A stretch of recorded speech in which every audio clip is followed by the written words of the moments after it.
Hello students, how are you? Welcome to my YouTube channel Vivek study for success. आज हम लोग chapter discuss करेंगे class 10th का टेक्नोमेट्री, जो कि सीबीएसई और आईसीएसई में दोनों में है। हम लोग डिस्कस करते हैं पहले टेक्नोमेट्री से। देखिए, टेक्नोमेट्री को अगर हम लोग 3 पार्ट में तोड़ते हैं, पहला आता है ट्राई, दूसरा होता है गॉन और तीसरा होता है मेट्री। ध्यान से देखिएगा। ट्राई का मतलब क्या होता है? ट्राई का मतलब 3, गॉन का मतलब साइड एंड मिंट्री का मतलब मेट्रॉन, जिसका मतलब होता है मेजरमेंट। यानी टेक्नोमेट्री का तीनों अर्थ निकल रहा है 3 साइड्स का मेजरमेंट। अगर हम डायरेक्ट कहें 3 साइड का मेजरमेंट जहाँ होगा वो टेक्नोमेट्री कहलाता है। लेकिन 3 साइड का मेजरमेंट, 3 साइड किस में होते हैं? Yes, you are right. 3 side जो होते हैं वो एक ट्रायंगल में होते हैं। अब आप कहेंगे ट्रायंगल में जो हम यूज़ करते हैं उसी को हम टेक्नोमेट्री कहते हैं। हाँ, सही है। बस अंतर क्या है? इसमें एक एंगल परपेंडिकुलर होना चाहिए। देखिए, कोई भी आप ट्रायंगल लीजिए, अगर आप उसके अंदर एक एंगल परपेंडिकुलर बना देते हैं, परपेंडिकुलर मीन्स 90 का, तो आप टेक्नोमेट्री का यूज़ कर सकते हैं। आपके समझ में आ गया होगा। चलिए, अगर हम बात करते हैं, यहाँ आपने एक ट्रायंगल बनाया 90, A B D.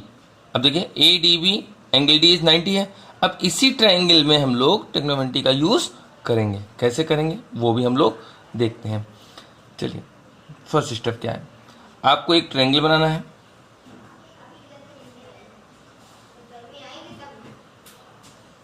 A B C, angle C को मैंने क्या कर दिया? 90 बना दिया। ये फर्स्ट है। अब देखिए, ट्रायंगल तो बन गया। अब ट्रायंगल में 1 2 3 साइड्स है। कितने एंगल है? 1 2 3 एंगल है। 3 साइड्स और 3 एंगल से आपके टोटल कितने रेशियो बनते हैं? 6 बनते हैं। उसी को टेक्नोमेट्री रेशियो कहते हैं। उसके बारे में हम लोग डिस्कस थोड़ी देर बात करेंगे। पहले अभी इसको डिस्कस करते हैं। पहले क्या है? अब देखिए, ये कहाँ पर बैठा हुआ है? आपको दिख रहा होगा कि इसका बेस क्या है। ये देख रहे हैं? जहाँ पर जो टिका रहता है उसी को हम लोग क्या कहते हैं? बेस। देखिए, ये इसको क्या कहेंगे हम लोग? बेस। फर्स्ट स्टेप, ये जहाँ पर होता है इसी को क्या कहते हैं हम लोग? बेस। सेकेंड, 90 के फ्रंट में, देखिए 90 है, उसके फ्रंट में जो होता है उसे बोलते हैं हम हाइपोटेन्यूस, यानी हाइपोटेनियस। बेस क्या हो गया? जो जिस पर टिका रहे। हाइपोटेनियस 90 के सामने। अब तीसरा पार्ट होता है परपेंडिकुलर।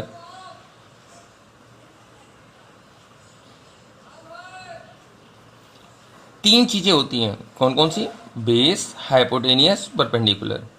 हम लोग को इसी के बारे में डिस्कस करना है पूरे चैप्टर में।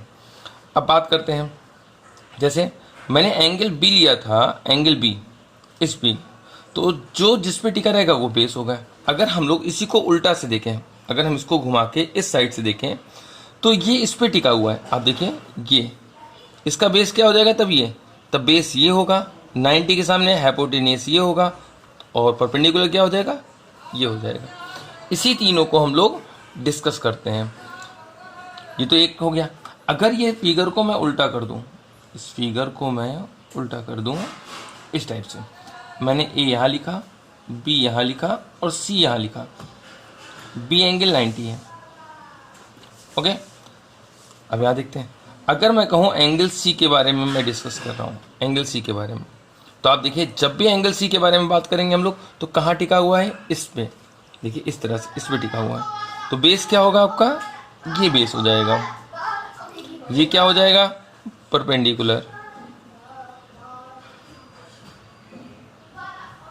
और ये क्या हो जाएगा?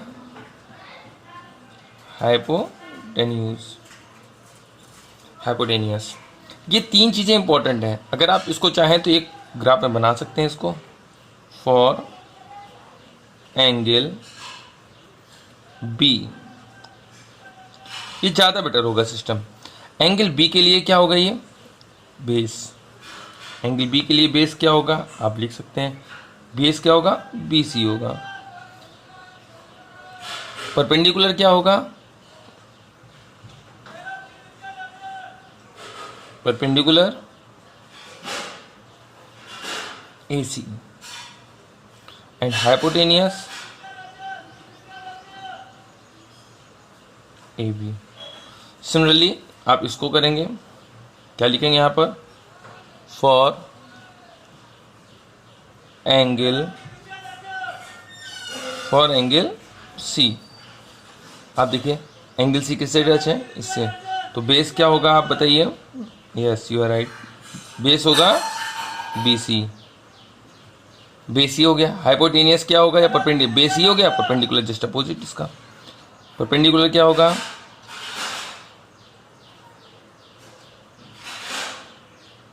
AB, और हाइपोटेनियस क्या होगा, उसका हाइपोटेनियस क्या होगा, AC हो जाएगा। मेनली यही आपको समझना है। अगर आपने ये समझ लिया तो आपको 50% आ गया। चलिए अब दूसरा चीज़ समझते हैं। देखिए जैसे ये सब रेशियो हैं, अब इसमें क्या है, कोई आप ट्रायंगल देखेंगे तो उसमें आपको 1 2 3 साइड दिख रही हैं। अगर हम कहें कि हाइपोटेनियस अपॉन परपेंडिकुलर या परपेंडिकुलर अपॉन हाइपोटेनियस, तो 2 स्टेप हो रहे हैं। परपेंडिकुलर बेस, बेस परपेंडिकुलर, इसमें 2 स्टेप हो रहे हैं। बेस हाइपोटेनियस, हाइपोटेनियस बेस, इसमें भी 3 हो रहे हैं। तो इसी तरह से 6 रेशियो बनते हैं। कितने रेशियो, 6 रेशियो। कौन कौन से होते हैं वो भी ध्यान देने वाली बात है। पहला sine, cos, tan, cot, sec and cosec. मैं इसके आगे थीटा लिख दे रहा हूँ। थीटा क्यों लिख रहा हूँ वो भी मैं आपको बताऊंगा। देखिए मैं एक ट्रायंगल बना दे रहा हूँ।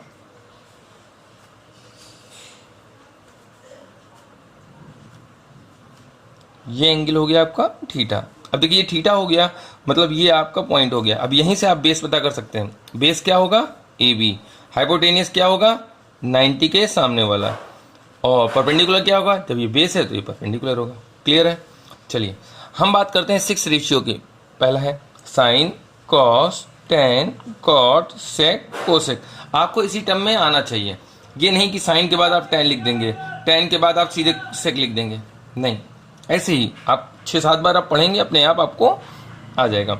Sign, cos, tan, cot, sec and cosec. इसका लॉजिक है, इसको लिखने का लॉजिक क्या है।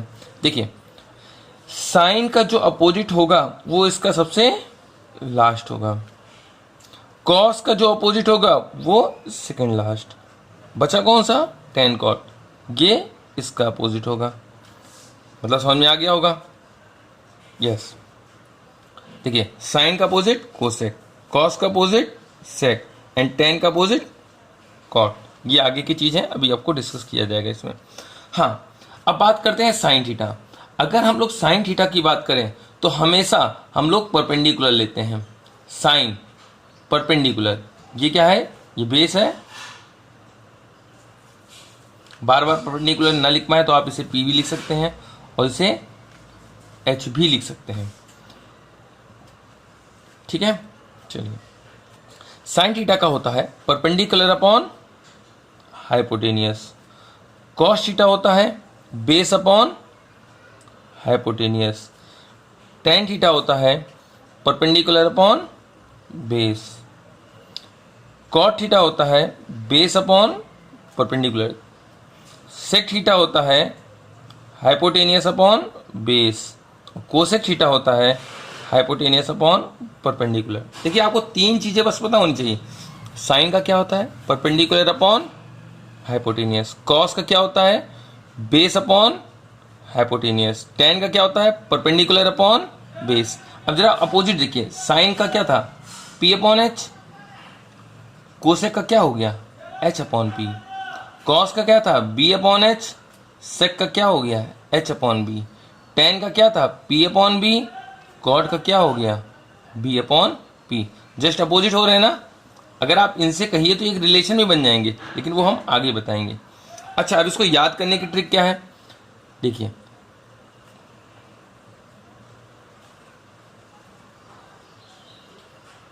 मान लीजिए आपको ये याद नहीं होता तो आप इस तरह से याद कर सकते हैं। पहला